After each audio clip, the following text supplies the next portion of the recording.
Okay, so I think I'm gonna do some spinning, and this is a drop spindle that has a metal base which sits inside of this second base so that it spins inside of here in a channel, which allows you to spin while you're sitting down, which is really cool because I like to sit and spin in my bed, and I don't always want to be standing up or like have to make sure that this is spinning in the air. So like, for example, if you had a traditional drop spindle, you would need it to be spinning in the air like this. But because it has this base, it spins in here. So you can hold it, like I hold it between my feet and it spins. So today I'm spinning some raw angora that I bought on eBay, and I have about 15 ounces of it that needs to be processed, which is a little bit daunting. That's kind of a lot of fiber. But you know, it doesn't need to all be done at the same time. And it also needs to be carded still. So yeah, so then once I have a length of thread or yarn, I roll it back up onto the spindle. And I'm trying to go for about like a fingering weight gauge or thickness with my yarn, but if it is a little bit inconsistent, that's okay.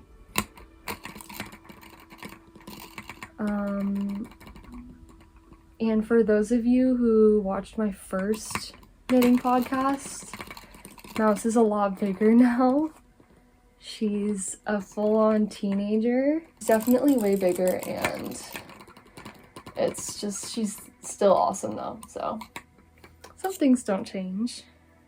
She weighs a full 6.7 pounds now. And I think when I filmed that last video, she was like 2 pounds still. So she's grown a lot, almost triple her size. But my love for her has only grown. So.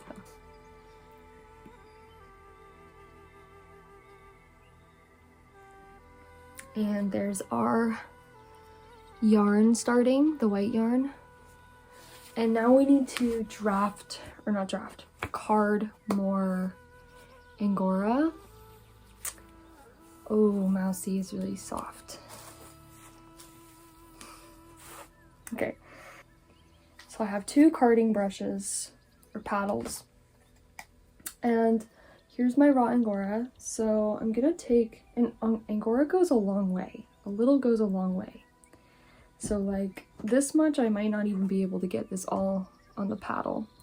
So I just go very gently in one direction, getting the fiber onto the paddle, and you just want it to like lightly drag in there. You don't want to like force it in there. You just want it to be very light. See how much angora is here? I can squish this all into a tiny ball. There's like so much air inside of it. And then it puffs out. So that's why spinning 15 ounces of this, there's a lot of material to spin. So then once you have it on your paddle, you hold your paddle in your left hand like this. Take your right hand, and you just very gently brush through just the top of the little pins on it. Like, honestly, the harder you card, the more carded fiber will go back on the other paddle. That's what I've noticed. So being gentle is good. Here's our carded fiber. Sometimes some just stays on here, and some people like re-card it, but I kind of just use it as its own little clump. And grab a little bit of slack to work with. Add some energy, some spin back inside of it. this tuft of angora, and I'm gonna start drafting it up. So yeah, I really enjoy spinning. I find it very meditative and also just really fun to participate in a tradition of human and honestly female craft that's been around for thousands and thousands of years. And something I also just love is like just being a part of that lineage. It's just so beautiful, and like in a world where I feel like we're very removed from how things are made, the things we use are made, it's honestly a privilege. And a lot of people don't know how their how their clothes are made, and just to be able to like participate personally in this process makes me very happy. And it will be a long time before I'll have enough of this to make something substantial, but like the spinning itself is its own hobby, you know. But for a lot of people, for thousands of years, spinning wasn't a hobby. It was like your job. It was what you did. And if you didn't do it, people weren't going to have clothes. And obviously you need clothes to not die. So it was very important. It was a very important responsibility, skill, and job. I try and really honor it when I'm doing it myself, and not kind of just like simplify it to a hobby, because it really is more than that. It's like one of the most important human technologies that's maybe ever been invented. And I tell people that now and they kind of just look at me like blankly, like, what are you talking about? But I mean, if you think about it, pause the video and think about it. It's really a very important human technology. Before spinning, your real only option to make clothing was from the skin of an animal. I guess you could also felt. There is felting. That is another option, but there is spinning and felting. You're able to take the fiber from the animal without killing it. So your flock doesn't change size, or, but you're not also limited to animals at that point. Like, you can't felt silk. You can't felt nettle. You have to spin those fibers. So spinning allowed the use of plant fibers, like cotton or linen, to come into the human wardrobe. Very interesting. Okay, well, I think I'm gonna do something different for the rest of the video, but I'll come back. Okay, bye.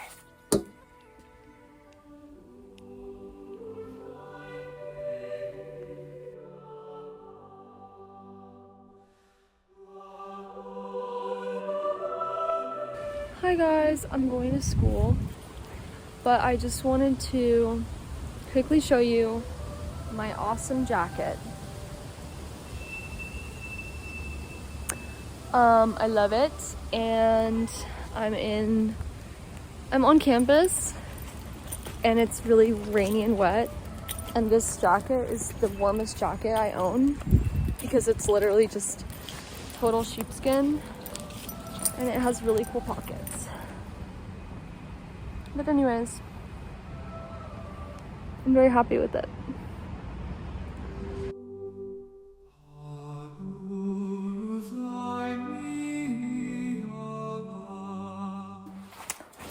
Okay guys, I'm back from school and I want to move into the next section of this video, which is going to be my obsession with Scandinavian historical sweaters. These are going to be mostly sweaters from the early 1800s. Scandinavian historical sweaters. There are three main categories: Danish, Swedish, and Norwegian. Today I'm mostly going to be talking about Danish sweaters. Also, it's kind of hot as balls in here, so I'm going to take off my awesome jacket that I showed you. It kept me very warm at school. So, to start off, I want to show you my project that I've been working on, which is my very own Danish sweater, or you could, like, it's supposed to be called, I think the word in Danish is Nattrøjer. I doubt I said that right. I'll put the word up on the screen, but it is a relief pattern, and you can see it repeats, and I'm doing a dark green. It's bottom up I'm doing it on 2mm needles with pretty thin, it's like a light fingering weight yarn. But I'm really, it's taking me a long time, but I'm really obsessed with it so far, and it's making me very happy. So I want to talk about these sweaters because I'm very passionate about them, and I don't really see many people talking about them. There's also not a lot of resources online, and I've done a lot of research, but I keep yearning for more information. So I'm going to share some basic information about these sweaters. So they were part of women's traditional dress in the early 1800s, but they date back to like the 1600s. And in the 1800s, they were mostly always made from like wool, but in the past, they were made from silk a lot of the times. And especially if you were wealthy, you'd have a silk nightshirt. They're called nightshirts, but they're really knitted sweaters that are very thin. Yeah. So, also, a great book, if you want to learn more about these, is Traditional Danish Nightshirts by Vivian Høxbro. I have the book, and it was recommended in the Knitting Jungles video. And I had no idea about this book because I didn't even know about the Danish sweaters at the time. I only knew about the Swedish ones. So I had one book by, I think her name is Britt-Marie Christofferson, but it's not very informative. It's from the 80s, and it's about traditional Swedish sweaters. But Vivian's book is much more modern and has more information. So I'll link it below. You can find it used for like $20-ish, but it's a really good resource if you're interested in this, in making your own, that is. They're kind of hard though, so yeah, use your judgment. Typically these sweaters are single color relief patterns, like I said, and I'm talking about specifically the Danish ones, not the Swedish or Norwegian ones. And they use knit and purl stitches, as well as some cross stitches and like a cabled stitch, basically, to create these mostly star designs. But it varies, obviously. And often in the past, these sweaters were actually felted to make them more durable. Because think about, like, if you felt something, it kind of like turns into one fabric rather than a fabric that has lots of areas where, you know, the yarn could rip apart or wear down. And I also want to bring up that during this time, and basically before, let's say 1930, clothing was not as accessible as it is today. And obviously, if you already know this, feel free to tune out. But a lot of people I talk to don't actually know that clothing was very valuable and very expensive. And so people would, you know, they didn't have much, especially like we're talking Victorian period or even before that, especially too, like you didn't have that many pieces of clothes unless you were pretty rich, and even then you didn't have like what we would consider like a modern wardrobe. You know, a middle-class woman would have maybe 2 to 3 sweaters, you know, and these are like, you know, overgarments or whatever. Undergarments you'd have more of because that's something you're wearing every day, and that's like your underwear. They also didn't have underwear the way that we think of it today. Like this shift back here would be like, you could consider that underwear. That's literally, it's under, you know? And then like the Nattrøjer, the sweater, would go over another shirt, probably of linen or something.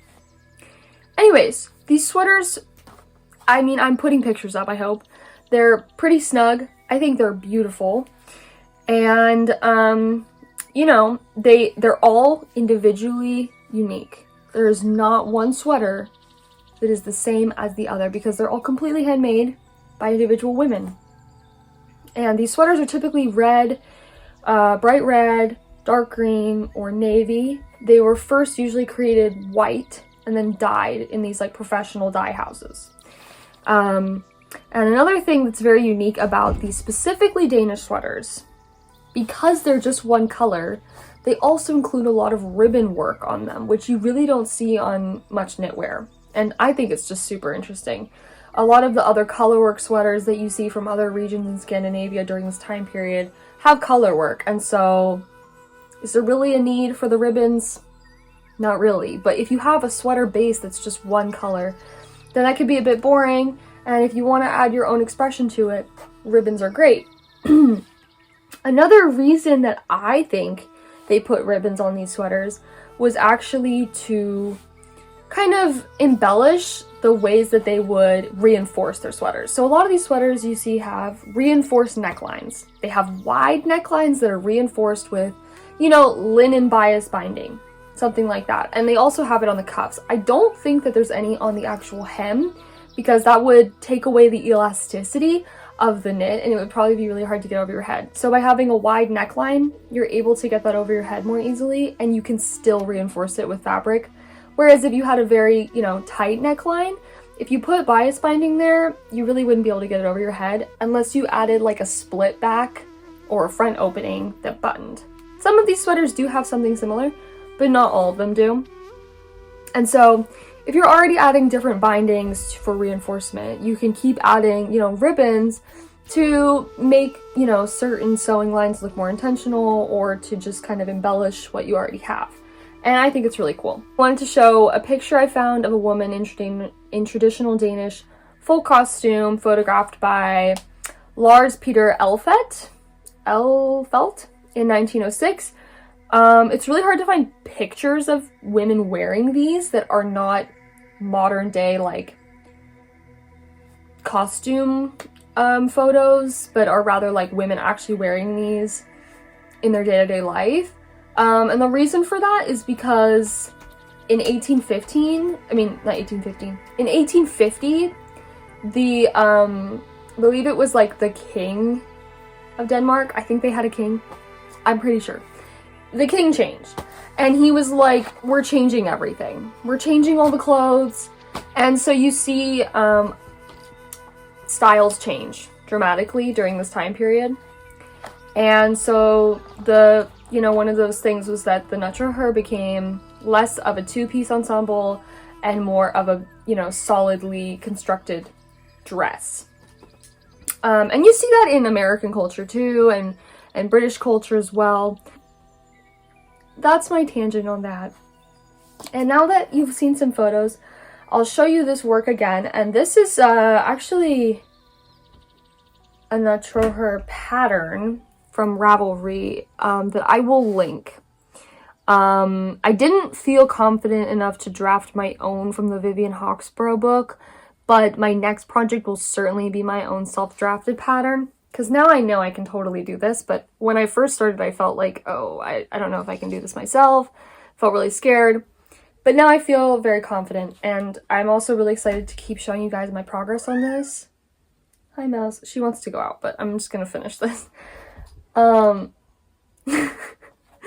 I can't wait to show you guys how I complete this, and I will be doing ribbon work on mine, which I'm really excited about. So yeah, okay, let's let the cat out of the room. Alright, I wanted to finish this video with some acquisitions, mostly yarn that I got. These are either yarn skeins I was gifted for my birthday, which was in January, or secondhand stuff that I purchased from like craft reuse locations. Haven't been buying a lot of yarn lately because I have a lot that I need to use. So let's just dive into it. First, I'm really excited about this yarn. I'm not sure if you can really tell, but there is pink, green, and kind of like light cobalt blue tweed bits in it. And this is Cricket by Kelborn Woolens in the color Fog. Now she wants to come back in. Hold up. I'm back. Yeah, Kelborn Woolens from my sister Sarah. I think it's beautiful, single ply, very nice wool, and I'm very excited to use it. Then my twin sister Sophia gave me these two beautiful skeins of Noro Madara. And this one is the colorway 35. It's a beautiful oceany teal. Really reminds me of like the kelp forest here in California. And I really like this color. Okay. And then this is color 4.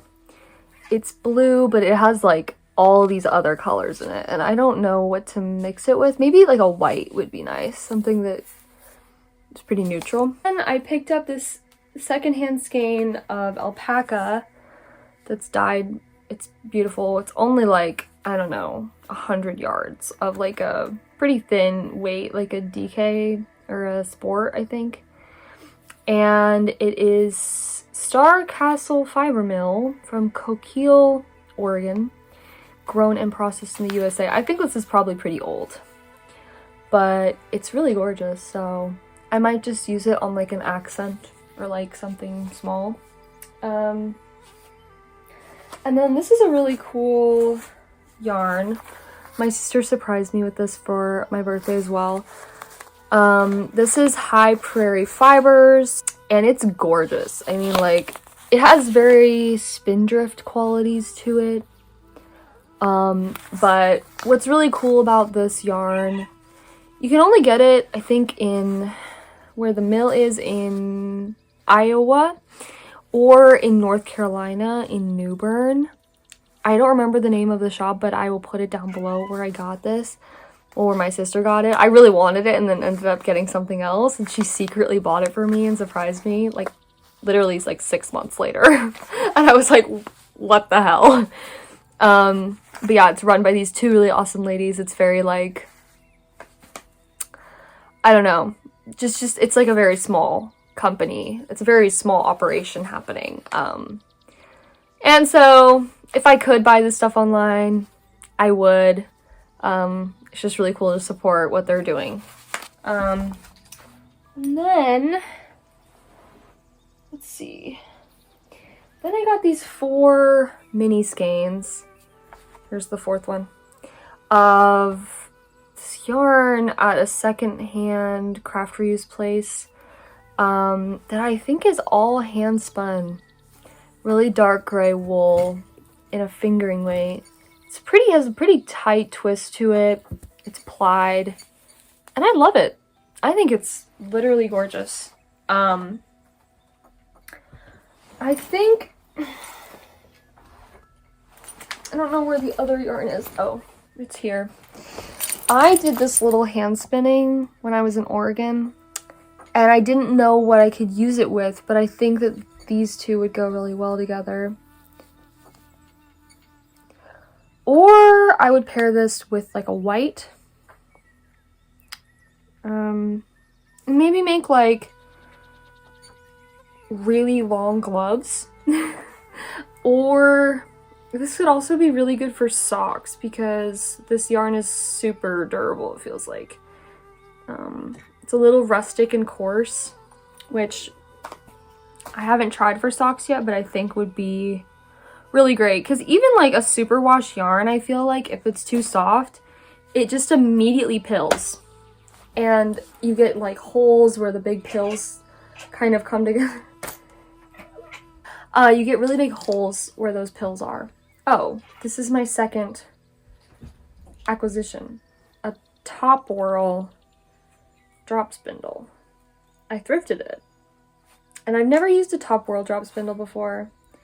But it's pretty cool. It's definitely the most beautiful spindle I have. The other one I have is a bottom whirl, and I got it from like Etsy for $12 when I first started spinning, and I never use it. And then the supported drop spindle that you guys saw at the beginning of the video is certainly my favorite drop spindle.